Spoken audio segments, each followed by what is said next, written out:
दिल्लीतील जंतर मंतर येथे आंदोलन करणाऱ्या विद्यार्थ्यांवरील कथित लाठी हल्ल्याच्या निषेधार्थ नांदेड जिल्ह्यातील बिलोली येथे विविध विरोधी पक्षांनी एकत्र येत केंद्र सरकार विरोधात आंदोलन केले।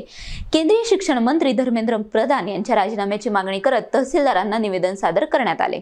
तालुका काँग्रेस कमिटीचे अध्यक्ष शिवाजी पाटील पाचपिंपळीकर यांच्या नेतृत्वाखाली काँग्रेस, राष्ट्रवादी काँग्रेस, शरद पवार गट, शिवसेना, उद्धव बाळासाहेब ठाकरे गट, वंचित बहुजन आघाडी आणि इतर भाजप विरोधी पक्षांच्या कार्यकर्त्यांनी आंदोलनात सहभाग घेतला। सर्व कार्यकर्त्यांनी काळ्या फिती लावून पंतप्रधान आणि केंद्रीय गृहमंत्र्यांविरोधात घोषणाबाजी केली। नीट 2026 पेपर फुटी प्रकरणाच्या पार्श्वभूमीवर दिल्लीतील जंतर मंतर येथे सोनम वांगचुक आणि अभिजित दिपके यांनी पुकारलेल्या आंदोलनात सहभागी विद्यार्थ्यांवर झालेल्या कथित लाठी हल्ल्याचा निषेध करण्यात आला।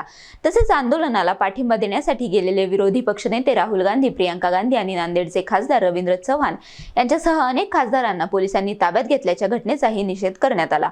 डॉक्टर बाबासाहेब आंबेडकर यांच्या पुतळ्याजवळून मोर्चाला सुरुवात होऊन जुना बस स्थानक मार्गे तहसील कार्यालयावर मोर्चा नेण्यात आला।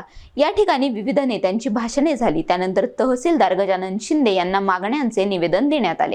या आंदोलनात शिवाजी पाटील पाचपिंपळीकर, माजी शिक्षण सभापती संजय अप्पा बेळगे, दिलीप पांढरे, कमल किशोर पाटील, राजू पाटील शिंपाळकर, भरत पवार, संदीप कटारे, फारुख शेख, सयाराम निदाने, विजय मुंडकर, विपुल पटणे, धम्मदीप गावंडे, शिवकुमार बामणे, नारायण राखे, पाशाभाई गादीवाले, संजय जाधव तसेच महिला भगिनी आणि कार्यकर्ते मोठ्या संख्येने उपस्थित होते।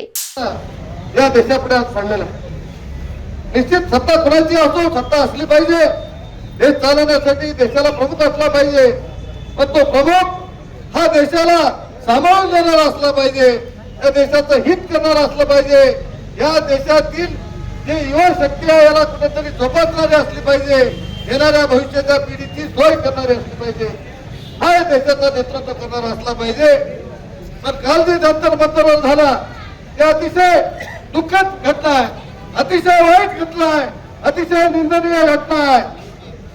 माझे आपल्या सर्व जनतेला हक आहे की अशा प्रकारची जर मस्ती, अशा प्रकारची जर दडपशाही करण्याचा कुणी प्रकार करत असेल आणि संविधान बाजूला ठेवून मनमानी हुकुमशाही करण्याचा प्रकार कुणी करत असेल तर त्याला जागीच झेडण्याची प्रवृत्ती या जनतेत निर्माण व्हावी।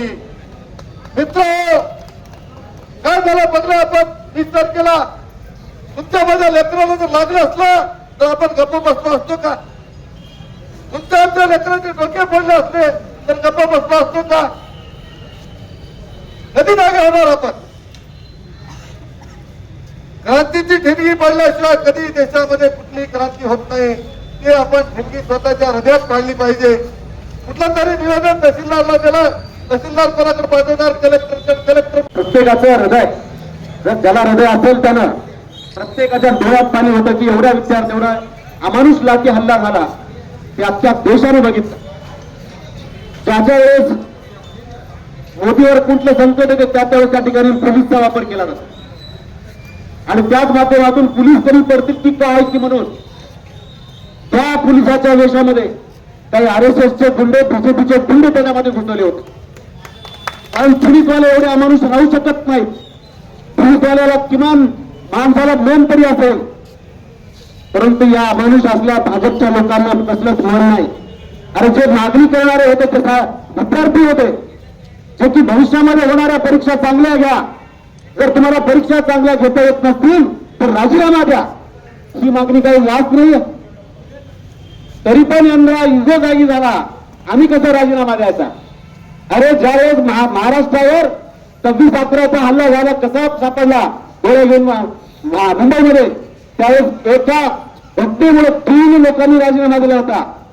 देशाचे गृहमंत्री शिवराज पाटील चाकूरकर, राज्याचे गृहमंत्री RR आबा आणि महाराष्ट्राचे मुख्यमंत्री विलासराव देशमुख, या तिघांनी नैतिकतेचा स्वीकार करून राजीनामा दिला।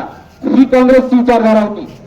किमान या माणसापाशी जाऊन तुम्हाला पद मागता येत होतं, तुम्हाला न्याय मिळत होता, आता तर न्याय मागावं। NTV न्यूज मराठी, बिलोली, जिल्हा नांदेड।